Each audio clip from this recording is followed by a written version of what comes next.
सभी भक्तों और ईश्वर की संतानों को मेरा कोटि कोटि प्रणाम। बाबा भोले सबका कल्याण करें तथा सबकी मनोकामनाओं को पूर्ण करें, ऐसी आशा है तथा प्रार्थना है बाबा भोले से। हम श्री रुद्र संहिता के पंचम खंड के अध्यायों का अध्ययन कर रहे थे। आज हम 46वें अध्याय से आरंभ करेंगे। शुरू करने से पहले हर हर महादेव, ओम नमः शिवाय। 46वां अध्याय, युद्ध की समाप्ति। संत कुमार जी बोले, हे महामुनि, जब भगवान शिव पशुपाद व्रत को पूरा करने के पश्चात मंदराचल पर्वत पर लौटे तो उन्होंने देखा कि दैत्येंद्र अंधक ने अपनी विशाल सेना के साथ पुनः आक्रमण कर दिया है। उनके वीर गण और अनेकों रूप धारण किए देवियां अंधक और उनकी सेना से युद्ध कर रही हैं। ये देखकर भगवान शिव को बहुत क्रोध आया और मेरी अनुपस्थिति में इस दुष्ट दैत्य ने मेरी पत्नी को परेशान किया। क्रोधित देवादिदेव महादेव जी अंधक से युद्ध करने लगे, परंतु दैत्येंद्र बहुत चालाक था। उसने गिल नामक दैत्य को आगे कर दिया। स्वयं उसने दैत्य सेना सहित गुफा के आसपास के वृक्षों और लताओं को तोड़ दिया। तत्पश्चात उस दैत्य अंधक ने एक एक करके सबको निगलना शुरू कर दिया। अंधक ने नंदीश्वर सहिता ब्रह्मा, विष्णु, इंद्र, सूर्य और चंद्रमा व समस्त देवताओं को निगल लिया। ये देखकर भगवान शिव को बहुत क्रोध आया। उन्होंने अंधक पर अपने तीक्ष्ण बाणों का प्रहार करना शुरू कर दिया, जिसके फलस्वरूप दैत्यराज ने विष्णु सहित ब्रह्मा, सूर्य, चंद्रमा और अन्य देवताओं को वापस उगल दिया। उधर शिवगणों ने देखा कि दैत्य गुरु युद्ध में मारे गए राक्षसों को अपनी संजीवनी विद्या से पुनर्जीवित कर रहे हैं। इसी कारण दैत्यों का मनोबल कम नहीं हो रहा है। तब शिवगणों ने चतुराई का परिचय देते हुए दैत्य गुरु शुक्राचार्य को बंधक बना लिया और उन्हें भगवान शिव के पास ले गए। जब शिवगणों ने ये बात भगवान शिव को बताई तो क्रोधित शिवजी ने शुक्राचार्य को निगल लिया। शुक्राचार्य के वहां से गायब हो जाने पर दैत्यों का मनोबल गिर गया और वे भयभीत हो गए। ये देखकर देवसेना ने उन दैत्यों को मार मार कर व्याकुल कर दिया। इस प्रकार युद्ध और भीषण होता जा रहा था। दैत्यराज अंधक ने अब युद्ध को जीतने के लिए माया का सहारा लिया। भगवान शिव और अंधक के बीच सीधा युद्ध शुरू हो गया। भगवान शिव अपने प्रिय त्रिशूल से लड़ रहे थे। युद्ध करते करते दैत्यराज के शरीर पर शिवजी जैसे ही त्रिशूल का प्रहार करते, उसके शरीर से निकले हुए रक्त से बहुत से दैत्य उत्पन्न हो जाते और युद्ध करने लगते। ये देखकर देवताओं ने देवी चंडिका की स्तुति की। तब चंडिका तुरंत युद्ध भूमि में प्रकट हो गई और उन्होंने भगवान शिव को प्रणाम किया। शिवजी का आदेश पाकर देवी चंडिका उस अंधक नामक असुर के शरीर से निकलने वाले रक्त को पीने लगी। इस प्रकार अंधक का रक्त जमीन पर गिरना बंद हो गया और उससे उत्पन्न होने वाले राक्षस भी उत्पन्न होने बंद हो गए। फिर भी अंधक अपनी पूरी शक्ति से युद्ध करता रहा। उसने भगवान शिव पर बाणों से प्रहार करना शुरू कर दिया। युद्ध करते करते भगवान शिव ने अंधक का संहार करने के लिए त्रिशूल का जोरदार प्रहार उसके हृदय पर किया और उसे भेद दिया। उन्होंने उसे ऐसे ही ऊपर उठा लिया। सूर्य की तेज किरणों ने उसके शरीर को जला दिया। इससे उसका शरीर जर्जर हो गया।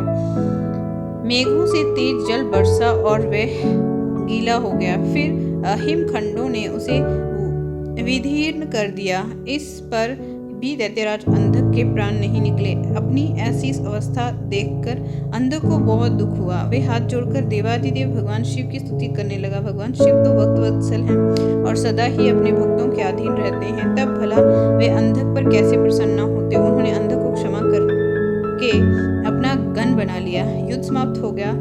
सब देवता हर्षित होकर भगवान शिव की स्तुति करने लगे। भगवान शिव देवी पार्वती को साथ लेकर अपने गणों सहित कैलाश पर्वत पर चले गए। सभी देवता अपने अपने लोकों में वापस लौट गए।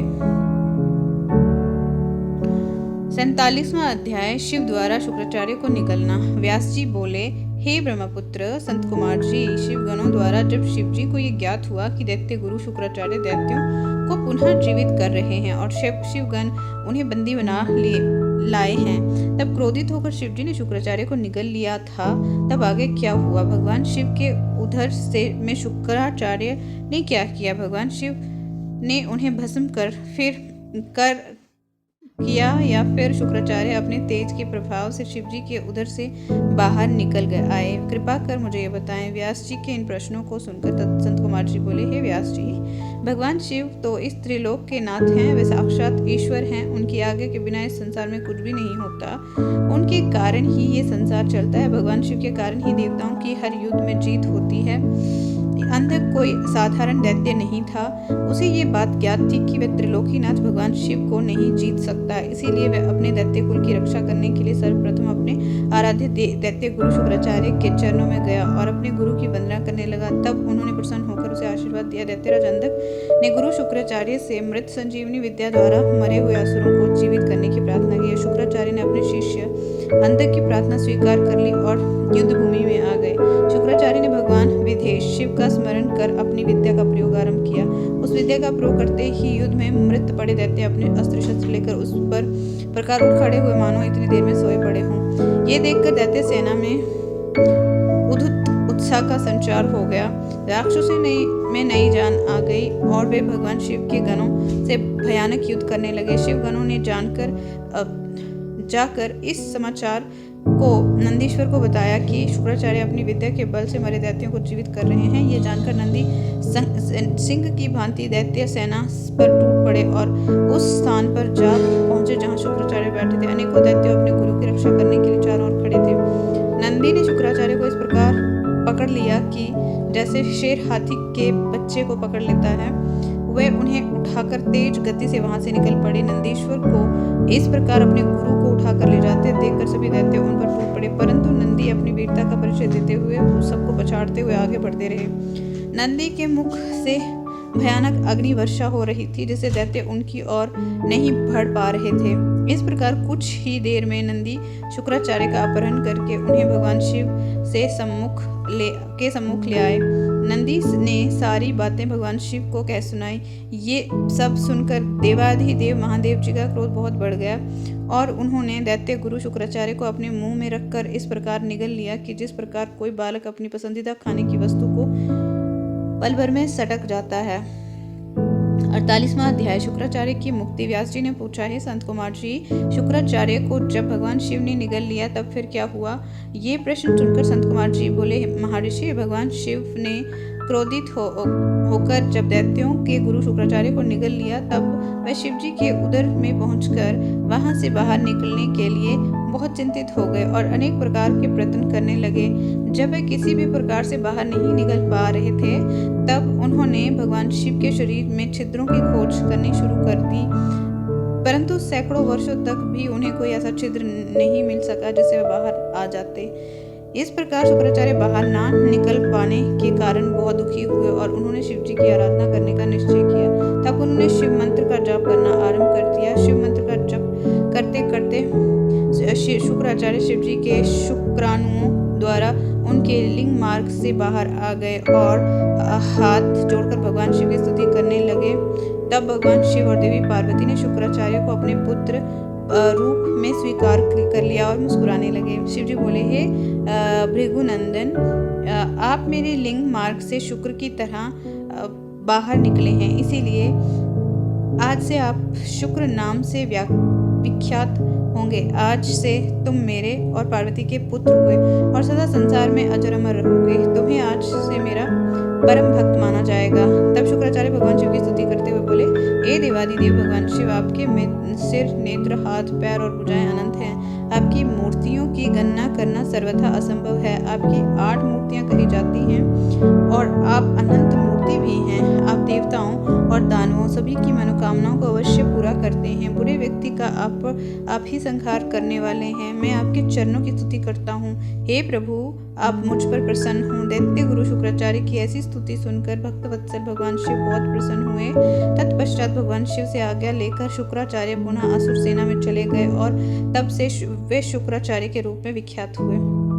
49वां अध्याय अंधक को गंतव्य की प्राप्ति। संत कुमार जी बोले, हे महामुनि व्यास जी, भगवान शिव के उदर में शुक्राचार्य ने शिव मंत्र का जाप कर बाहर आने का मार्ग खोज लिया और बाहर आकर शिव जी की आज्ञा पाकर वहां से पुनः असुर राज्य में चले गए। तत्पश्चात 3000 वर्षों के बाद वे वेदों का पाठ करने वाले शुक्राचार्य के रूप में पृथ्वी पर पुनः शिव जी से उत्पन्न हुए। दूसरी ओर अंधक को भगवान शिव ने अपने त्रिशूल पर उसी प्रकार लटकाया हुआ था दैत्य गुरु शुक्राचार्य ने देखा कि दैत्यराज अंधक उसी त्रिशूल पर लटका हुआ है जिस त्रिशूल से देवादिदेव भगवान शिव ने उसे मारने के लिए आघात किया था। उसे देखकर उन्हें आश्चर्य हुआ कि अंधक के प्राण अभी तक नहीं निकले हैं और वे उसी प्रकार त्रिशूल पर लटका हुआ भगवान शिव के 108 नामों से उनकी स्तुति कर रहा है।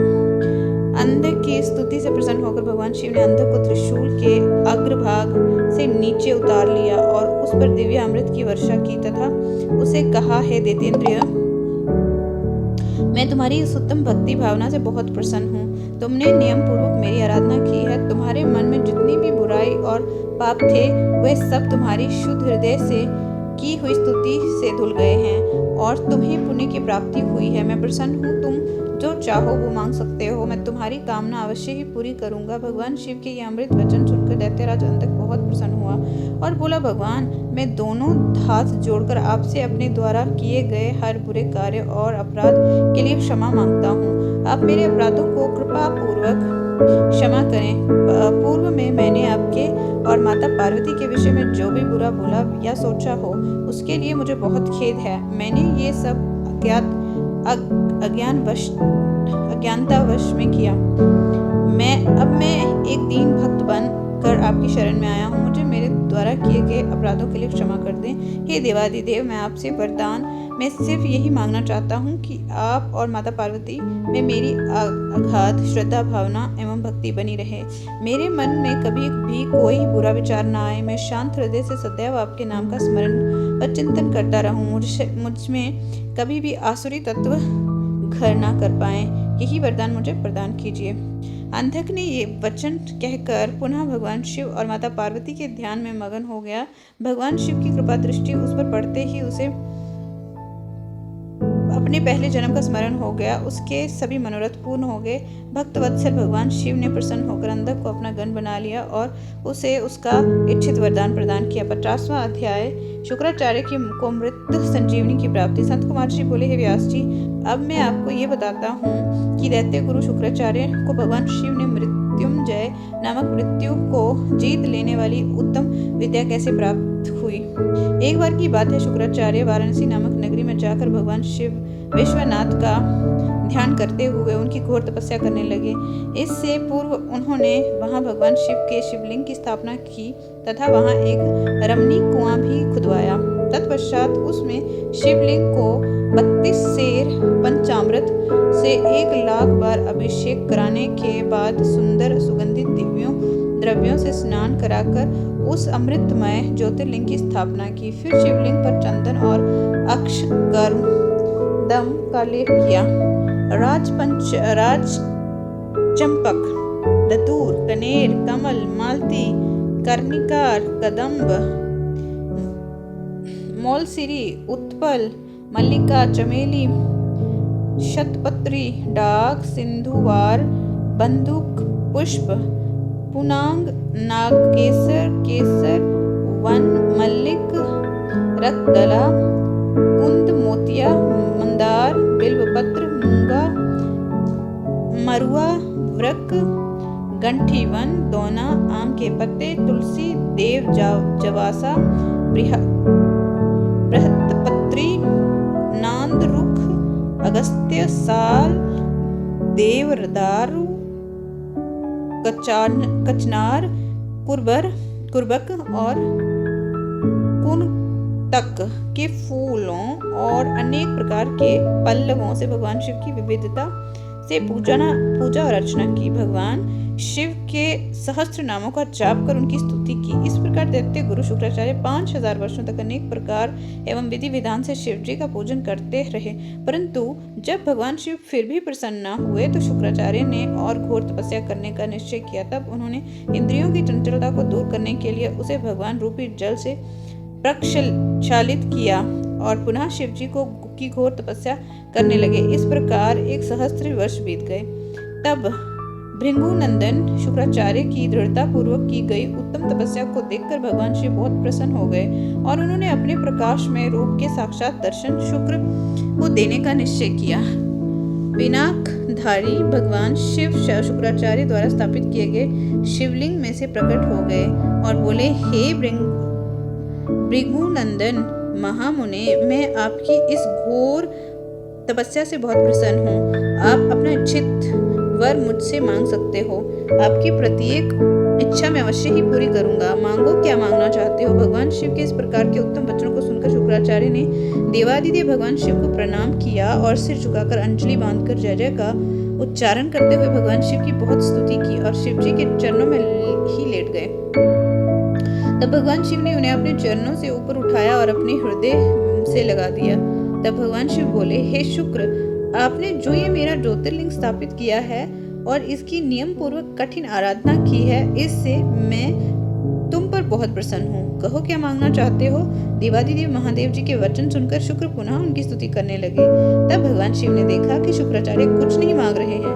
भगवान शिव जो कि सबके हृदयों की बात जानते हैं, संसार की कोई वस्तु उनसे ना तो कभी छिपी है और ना ही कभी छिप सकती है। मुस्कुराकर बोले, हे भृगुनंदन, हे महातपस्वी शुक्र, आप निश्चय ही मेरे परम भक्त हैं। आपने इस पवित्र काशी नगरी में मेरे ज्योतिर्लिंग की स्थापना करके उत्तम मन से भक्तिमय आराधना की है। जिस प्रकार एक पुत्र अपने पिता का आदर एवं पूजन करता है, तुमने उससे भी बढ़कर कार्य किया है। अतः मैं तुम्हें ये वरदान देता हूँ कि तुम अपने इसी रूप में मेरे उदर में प्रवेश करोगे तथा मेरे इंद्रिय मार्ग से निकलकर मेरे पुत्र के रूप में जन्म ग्रहण करोगे। तुम्हें मैं अपनी मृत संजीवनी नामक विद्या से प्रदान करता हूँ, जिससे मैंने अपनी तपोबल द्वारा रचा है। तुम्हारे अंदर तप की अनमोल निधि है, जो कि तुम्हारी योग्यता है। इस विद्या का प्रयोग जिस पर तुम मृत जीव पर भी करोगे, वे निश्चय ही जीवित हो उठेगा। तुम आसमान में चमकते हुए तारे के रूप में स्थित रहोगे और सभी ग्रहों में प्रधान माने जाओगे। जब तुम्हारा उदय होगा, वे स्वयं समय अति शुभ माना जाएगा और उसमें विवाह एवं सभी धर्म कार्य किए जा सकेंगे। सभी नंदा, प्रतिपदा, षष्ठी और एकादशी तिथियां अत्यंत शुभ मानी जाएंगी। तुम्हारे द्वारा स्थापित किया गया ये ज्योतिर्लिंग इस संसार में तुम्हारे ही नाम अर्थात शुक्रेश नाम से विख्यात होगा। जो मनुष्य श्रद्धा और उत्तम भक्ति भाव से इसकी पूजा अर्चना करेंगे, उन्हें सिद्धि की प्राप्ति होगी। जो मनुष्य पूरे वर्ष शुक्रवार के दिन शुक्रताल में स्नान कर शुक्रेश लिंग की अर्चना करेंगे, वे सौभाग्यशाली होंगे, उन्हें पुत्र की प्राप्ति होगी। ये कहकर देवादिदेव महादेव उसी ज्योतिर्लिंग में समा गए। तत्पश्चात दैत्य गुरु प्रसन्न मन से अपने धाम को चले गए। धन्यवाद। आज के लिए इतना ही। आगे का सफर आगे की वीडियो में जारी रखेंगे। ईश्वर सदैव सबका कल्याण करें।